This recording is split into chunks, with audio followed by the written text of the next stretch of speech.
And welcome back to Let's Play Banished. When we last left off, we noticed that this particular home in town, like this one, is always inhabited by an old trader who apparently hates his people so much that he keeps nicking all their firewood. I don't know, I just found that interesting. He will come one more time to get all the firewood, and I really don't actually care. There he is. Going a long way. I don't know why he could only pick it up from here. Maybe he goes for the closest road bit. I never looked at that, so don't blame me.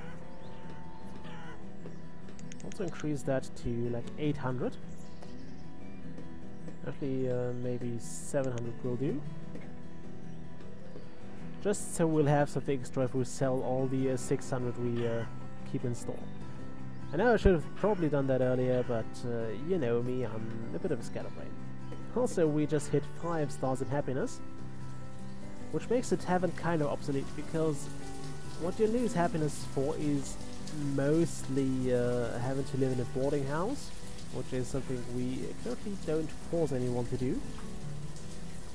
We're down to 8 families and 17 homes, so nobody has to go for the boarding house. They can all have a creepy old house down the road. What else is it?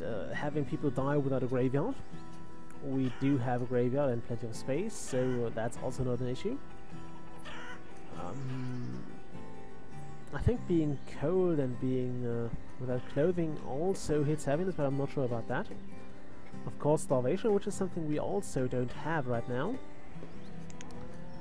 So we are unlikely to lose happiness for anything.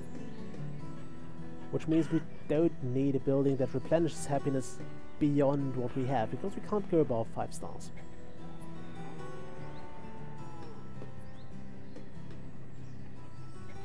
Which is why I will simply not bother with a tavern until we actually want to. Like, just for my inner completionist, I will have a tavern. I will build it at some point, but right now I won't. There's no point in it. I think you can sell booze quite good, so there is kind of a purpose in having a tavern, but it's really not that important of a building, and you don't need one.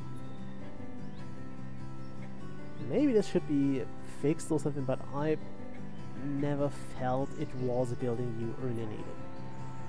Because for one, building it early on is dangerous, as it will use up a lot of your food to make booze, which it needs because otherwise it's useless. And you can get the happiness increasing effect from a chapel as well, which will not eat up your food, or brew up your food, and which will grant happiness as well for the price of only 1 worker. So really the tavern is kind of a waste of time, at least in the early game. Later on it's kind of nice to have one. Also look at that, those deer don't seem to be afraid of anything. Also there's a cow on the road here. Might want to fix that. They don't seem to be faced by that fence at all. In fact, they don't seem to care about it. Not sure that's a good thing. I do not endorse that. But we're almost producing things in this pasture here. How awesome is that? Okay, 5 students, 6 children. I hope we're finally getting places. Would be nice. Where's my laborer? There's something to eat. Do we still have assigned places for gathering here? No. So let's remove all those things you have allowed to grow while the last cutting order was in place. they're probably still going to make more trees here, simply because I only have one laborer for all of this. He won't get this done. I am almost certain he won't get this done. Also, let me drink something quickly. Real quick.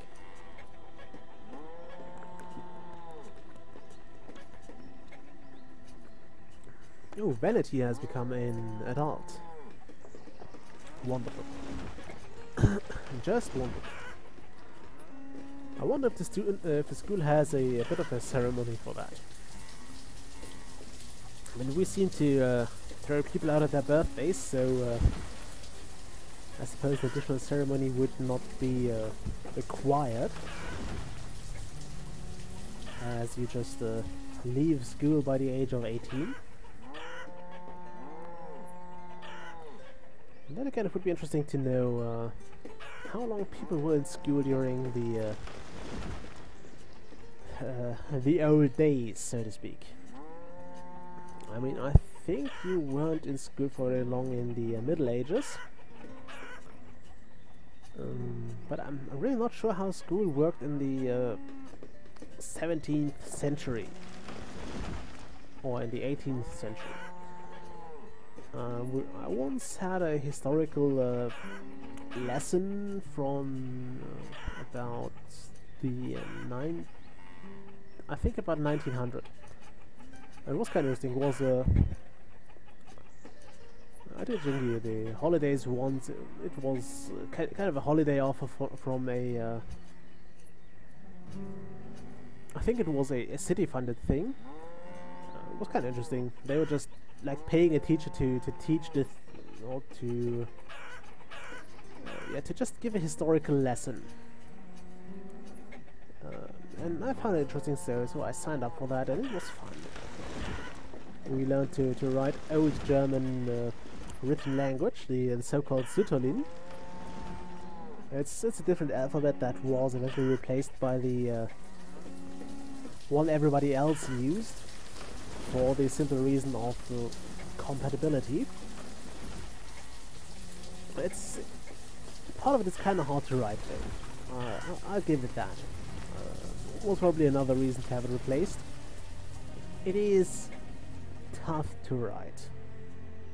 It really is, although I suppose it's all a matter of practice, so I guess if I practice it more and developed a bit of a flow for it, it would have worked as well.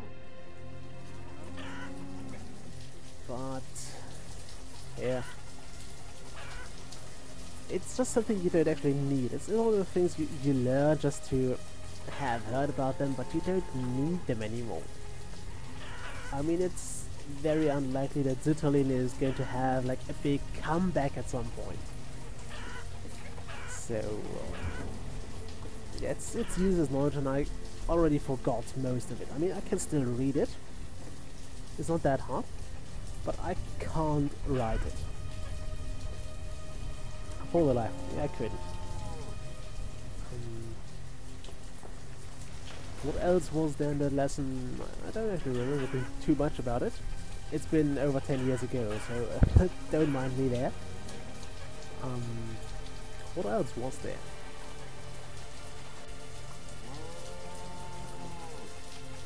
Yeah, I think they were just talking about how school worked back then. Let's just say I would have probably not had a good time. I mean, I was a good pupil, but I was never the most well-behaved student. So back then, physical punishment was a thing in school. The teachers were allowed to punish people with a stick. So I would probably have seen the receiving end of that quite a lot. But aside of that, it was quite interesting. I mean, they didn't do that in this lesson, because nowadays you're just not allowed to do that. And I was actually behaving back then. But I did have a... I mean, I was never extreme, like nowadays students do all sorts of nonsense in class. I never did that. But let's say I sometimes found it boring and I was just doing something else, mostly quietly, like I found my English lessons a bit boring, so in 11th grade I also made my fishing license, which included having an exam. So what I did in English was I basically prepared for the fishing exam, which was a theoretical exam, so you didn't have to like bring stuff to the exam and like catch fish or show that you know how to tie this and that knot. It was all a theory thing, so you had to know like which fish are protected when, when do they mate. Fish are protected here during the mating season, just so they can mate in peace and have and raise their brood,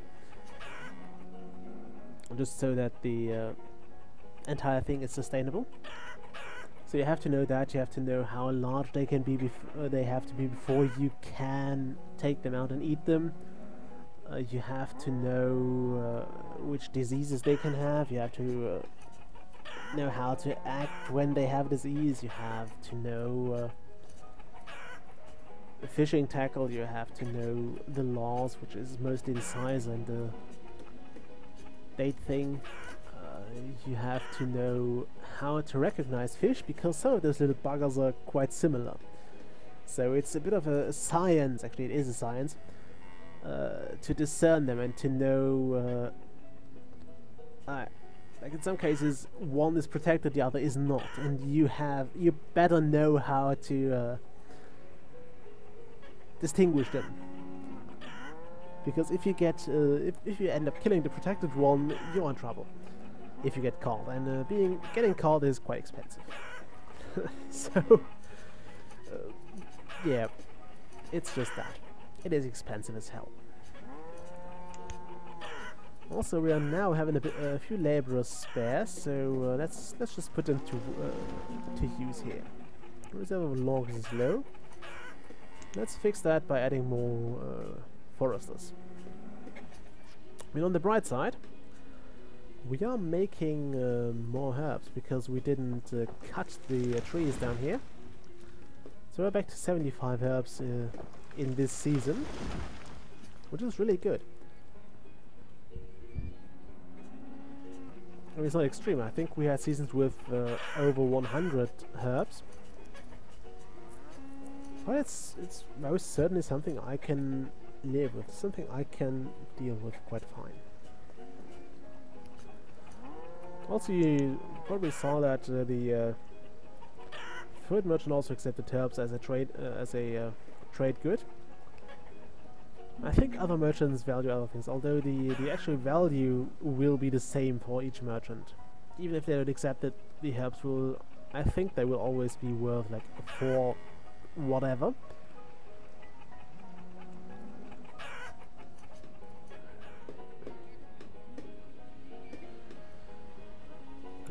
And I'm not sure if traders will bring more next year, like if we buy, or since we bought like all the 2,500 the food merchant had, I don't know if he'll bring more next time or if he will bring the same, or if that is tied to your population or something. It would be nice to look that up. I can't do that now, obviously, because I'm let's playing. We're low on firewood, yeah I know. I kinda know.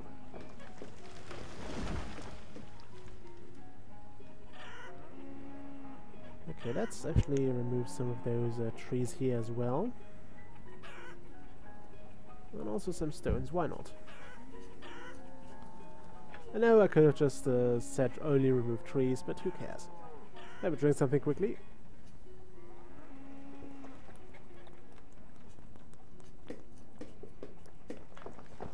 I have no idea how that sounds on microphone. I'm sorry if it sounds weird. But I'm thirsty as hell for some reason. Probably because I keep talking. Okay. Oh wow, we are low on everything. At least on everything that is burnable. And we have a merchant. Let's see what he has in store. He has cattle. My good man, it is time to actually place an order here. Let's place this just once. And let's dismiss him. We don't need cattle right now. So, bugger off, good man. I should probably get going with another pasture here. Although right now we don't have the logs to build one that's sufficiently big.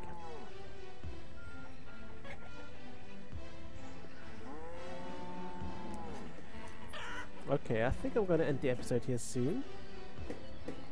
I mean, I've been quite notorious for actually overdoing those episodes. Like I have my countdown set up and I still keep talking and I forget the time.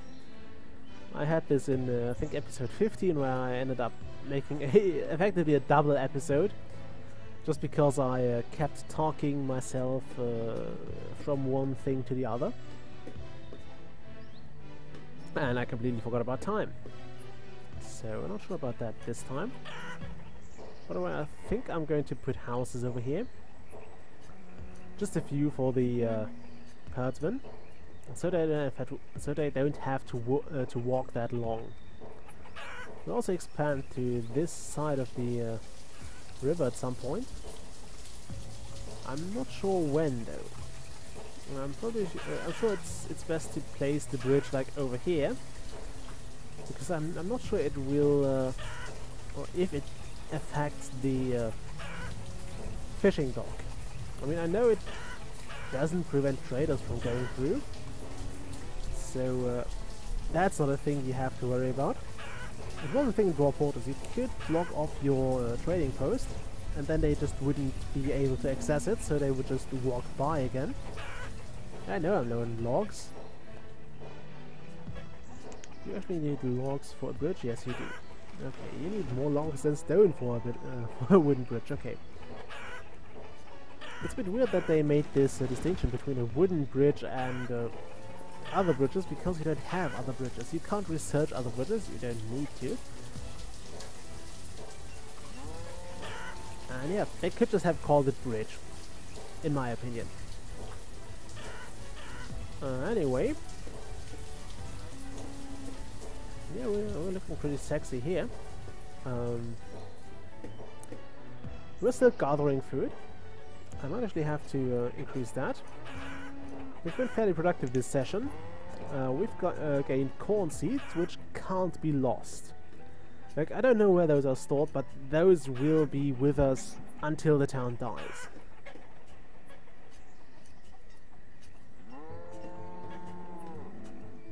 Okay. We filled the cattle farm. At least mostly. It's at 10 out of 12. So we will soon have our own supply of leather and meat that is independent from hunting. Which means I could technically turn this hunt into a herdsman. Actually, I might do that. Might force him to become or to stop being a man of nature and become a man of cattle. I'd force him to become a cowboy, that's the word. Anyway, before I talk too long again, I'm gonna cut the episode here. I'll see you all next time. Bye.